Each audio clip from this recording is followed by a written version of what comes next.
اللہ کا ایک بندہ تھا، وہ بازار سے گزر رہا تھا، بلکہ اس کی رحمتیں بہانے ڈھونڈتی ہیں. ذرا دیکھیے منظر.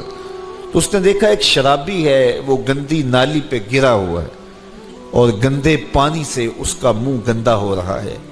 انسان کے احترام کے ناطے دل میں ترس جاگا اور اس کو وہاں گندی نالی سے اٹھایا اور اس کا منہ دھویا اور گھر کا رستہ دکھایا. خیر شام ہوئی، رات پڑی. جب پچھلا پہر ہوا تو وہ بزرگ جنہوں نے دن کو شرابی کا منہ دھویا تھا تو وہ مسجد میں تہجد پڑھنے کے لیے آئے تو کیا دیکھا کہ وہی شرابی جو دوپہر کو گندی نالی پہ دھت پڑا تھا آج اس بزرگ سے بھی پہلے مصلی پہ کھڑا ہو کے نماز پڑھ رہا ہے. تو بڑی حیرت ہوئی کہ یہ تو وہ دن والا شرابی ہے اور میں نے آج اس کا منہ دھویا تھا، نشے میں دھت پڑا تھا. تو حیرت کا اظہار کیا تو ہاتف سے آواز آئی، میرے بندے تو نے اس کا منہ دھو دیا تھا، میں نے اس کا دل دھو دیا ہے. تو جب بندہ اللہ کے حضور توبہ کرتا ہے، اس کے حضور معافی مانگتا ہے تو پھر وہ کتنا عطا کرتا ہے. اور بندے کے گناہوں کو معاف ہی نہیں کرتا بلکہ اس کے گناہوں کو نیکیوں میں بدل کے رکھ دیتا ہے. یہ بندے پر اللہ کی کرم نوازیوں کے برستے رنگ ہیں. التائب من الذنب کمن لا ذنب لہ، گناہ سے توبہ کرنے والا ایسا ہوتا ہے جیسے اس نے گناہ کیا ہوا ہی نہیں. حدیث پاک میں آتا ہے کہ قیامت کے دن ایک شخص اپنا نامہ اعمال کھولے گا اور اسے فرمایا جائے گا کہ اپنے نامہ اعمال کو پڑھو. تو وہ نامہ اعمال پڑھنا شروع کرے گا. اب اس نے بڑے بڑے جرم کیے ہوں گے اور چھوٹے چھوٹے گناہ بھی کیے ہوں گے. اب اللہ سے حیا کرتے ہوئے، شرم کرتے ہوئے جو بڑے گناہ ہیں ان کو چھوڑتا جائے گا، صرف نظر کرتا جائے گا اور چھوٹے چھوٹے گناہ پڑھتا جائے گا. جب وہ سارا نامہ اعمال پڑھ چکے گا تو آواز آئے گی، بندے جا، میں تیرے سارے گناہوں کو بدل کے نیکیوں میں تبدیل کر دیا. تو وہ کہے گا، اے اللہ ابھی تو میرے بڑے بڑے گناہ رہتے تھے جو میں نے ابھی پڑھے ہی نہیں. تو جب یہ بات اللہ کے محبوب نے ارشاد فرمائی تو حضور اتنا مسکرائے کہ صحابہ کو حضور کی داڑھیں نظر آنے لگی. پہلے وہ کہہ رہا ہے کہ چھوٹے چھوٹے گناہ پڑھتا ہے اور بڑے چھوڑتا چلا جاتا ہے. اور جب یہ اسے پتا چلا کہ ان گناہوں کو بدل کے نیکیوں میں تبدیل کر دیا جائے گا تو وہ کہتا ہے ابھی تو بڑے بڑے گناہ میرے رہتے تھے. تو اللہ کی یہ کرم نوازیوں کے رنگ ہے کہ وہ گناہوں کو بدل کے نیکیوں میں تبدیل کر دیتا ہے. اور بندہ جتنا بڑا گناہ گار تھا جب سچے دل سے اس کے حضور توبہ کرنے کے لیے حاضر ہوتا ہے تو پھر اتنا ہی بڑا نیکوکار بن جاتا ہے. سیدنا عمر فاروق رضی اللہ تعالی عنہ کا زمانہ تھا اور آپ جانتے ہیں وہ ہاتھ میں درہ رکھتے تھے اور گلیوں میں گشت کیا کرتے تھے رات کو. دن کو بھی آپ دیکھتے تو ایک شرابی تھا جو ہاتھ میں شراب کی بوتل لیے آ رہا تھا. اچانک گلی کا موڑ کاٹا تو آگے حضرت عمر آ رہے تھے. ایک دم ڈر گیا اور دل ہی دل میں کہا، اے اللہ حضرت عمر کے قہر سے بچا لے، ساری زندگی شراب نہیں پیوں گا. سچی توبہ کر دی اور جلدی سے وہ شراب کی بوتل بغل میں دبا لی. اتنے میں حضرت عمر بھی سر پہ پہنچ گئے اور کڑک کے کہا، گرج کے کہا کہ یہ تیرے پاس کیا ہے؟ تو تھی تو شراب. اب ڈرتے ہوئے اس نے کہا، حضور یہ سرکہ ہے. تو حضرت عمر فرمایا، نکالو.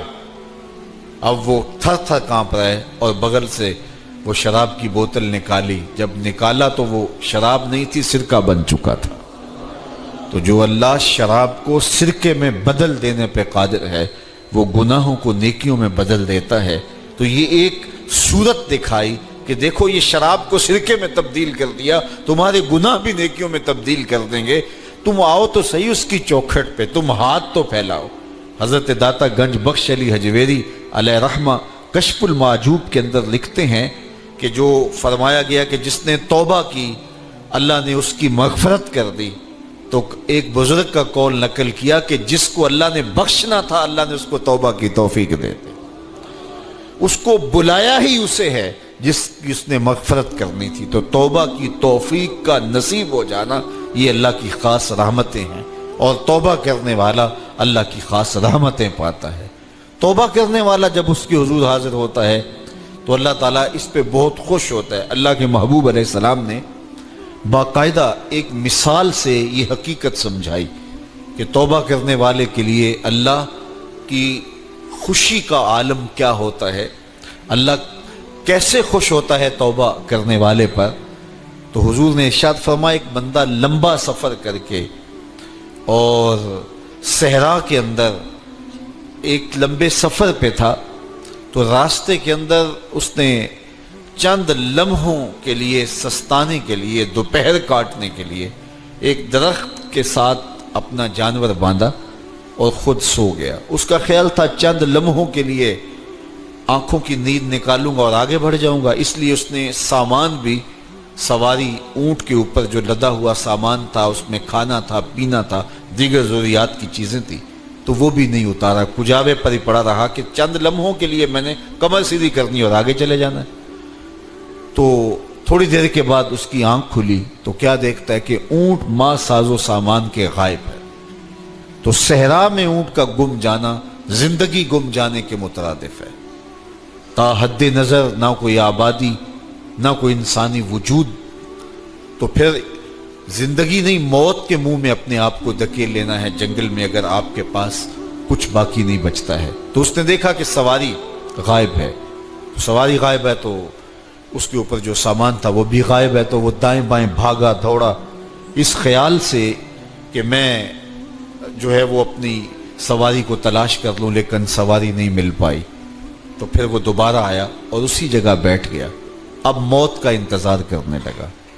چونکہ صحرا میں سواری گم گئی اور میلوں تک انسانی آبادی ہی نہیں ہے، تو وہی پیاس سے ہلکان ہوا، بے چین ہوا، وہاں درخت کے ساتھ ٹیک لگا کے موت کا منتظر ہو کے بیٹھ جاتا ہے، اور یوں بیٹھے بیٹھے اس کی آنکھ لگ جاتی ہے۔ اچانک اس کی آنکھ کھلتی ہے تو کیا دیکھتا ہے کہ اونٹ ماں ساز و سامان کے پاس کھڑا ہے۔ تو اونٹ کا ملنا زندگی مل جانا تھا، تو وہ اتنا خوش ہوا کہ خوشی سے اس کی زبان بل کھا گئی۔ وہ کیا کسی نے کہا نا کہ جب بھی تیری قربت کے امکان نظر آئے ہم اتنے خوش ہوئے کہ پریشان نظر آئے۔ تو کہنا تو یہ تھا کہ اے اللہ تو میرا رب اور میں تیرا بندہ، لیکن وہ خوشیوں کے ہجوم میں درک گیا اور کیا کہتا ہے، اللہم انت عبدی وانا ربک، اے اللہ تو میرا رب، تو میرا بندہ اور میں تیرا رب۔ تو اس قدر وہ خوشیوں میں درک گیا کہ اس کو اپنی زبان پہ قابو اور کنٹرول نہ رہا۔ کسی کے آنے سے ایسے ہوش اڑے ساقی کے، شراب سیخ پہ ڈالی اور بوتل میں کباب۔ تو کہتا ہے اللہم انت عبدی وانا ربک، تو میرا بندہ اور میں تیرا رب۔ تو یہ اس کی زبان قابو میں نہ رہی اور وہ بل کھا گیا، خوشیوں کا ہجوم ایسا ہوا۔ تو اللہ کے محبوب نے یہ مثال بیان کرنے کے بعد ارشاد کیا، مجھے بتاؤ اس بندے کو کتنی خوشی ہوئی کہ زبان پہ قابو نہیں، جذبات پہ کنٹرول نہیں، کہنا کچھ ہے بول کچھ رہا ہے۔ تو صحابہ نے عرض کی حضور بہت خوشی ہے۔ تو فرمایا جس طرح یہ بندہ اونٹ کے ملنے پر واپس آنے پہ خوش ہوا، حتیٰ کہ خوشیوں کے ہجوم میں اس کی زبان بھی قابو میں نہیں رہی، یہ بتا رہا ہے خوشیوں کے وفور کا عالم اور مسرتوں اور جو ہے وہ خوشیوں کی کثرت کا عالم بتا رہا ہے۔ تو فرمایا یہ بڑا خوش ہوا جب کوئی بندہ پلٹ کے مالک کی دہلیز پہ آتا ہے، اللہ اس سے بھی زیادہ خوش ہوتا ہے کہ میرا بندہ میری چوکھٹ پہ آ گیا۔ تو پھر اللہ یہ نہیں دیکھتا کہ اس کے گناہ کتنے ہیں، سمندر کی جھاگ کے برابر بھی گناہ ہو تو معاف کر دیے جاتے ہیں، اس لیے کہ میرا بندہ پلٹ کے میری چوکھٹ پہ آیا ہے۔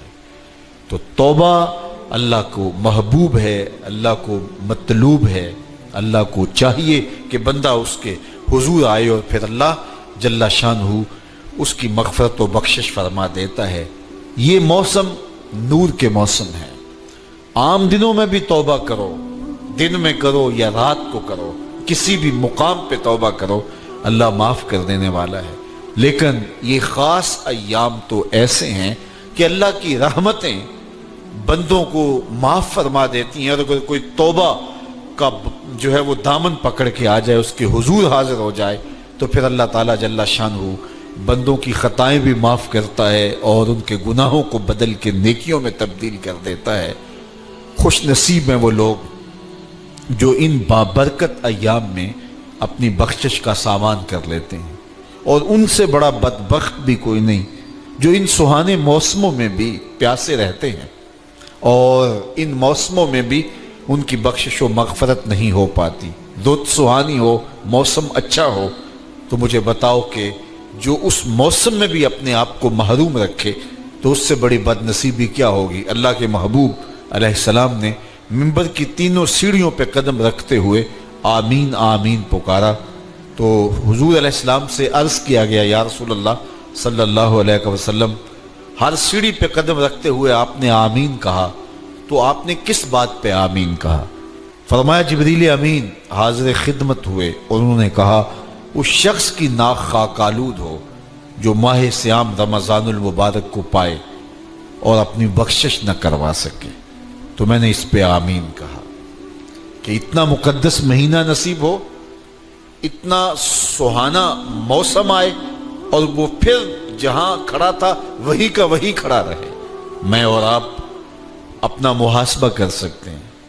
موسم رحمت اور فصل نور رمضان المبارک اپنا آدھا سفر طے کر چکا ہے، یہ مبارک مہینہ آدھا سفر اس کا بھی باقی ہے۔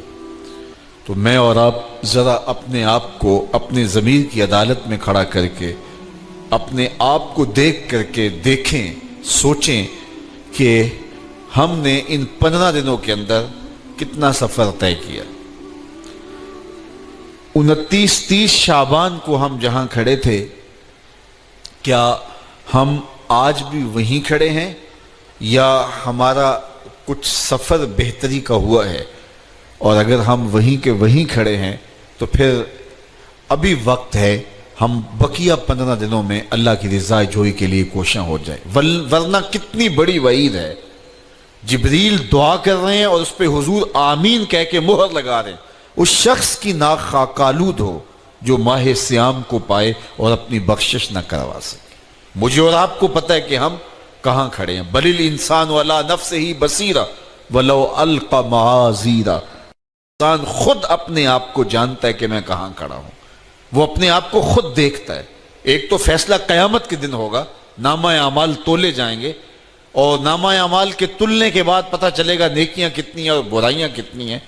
لیکن ایک ہم اپنے ضمیر کے اندر ترازو گاڑ کر کے اپنے عمل تول سکتے ہیں اور ہمیں پتہ ہے ہم نے نیکیاں کتنی کی، ہمیں پتہ ہے ہم نے برائیاں کتنی کی۔ جو نیکیاں کی ان میں اللہ کی رضا کے لیے کتنی کی، لوگوں کے دکھاوے کے لیے کیا کیا، خواہش نفس کے لیے کیا کیا۔ لوگ اس کو نیکی سمجھتے رہے لیکن ہم تو سمجھتے ہیں وہ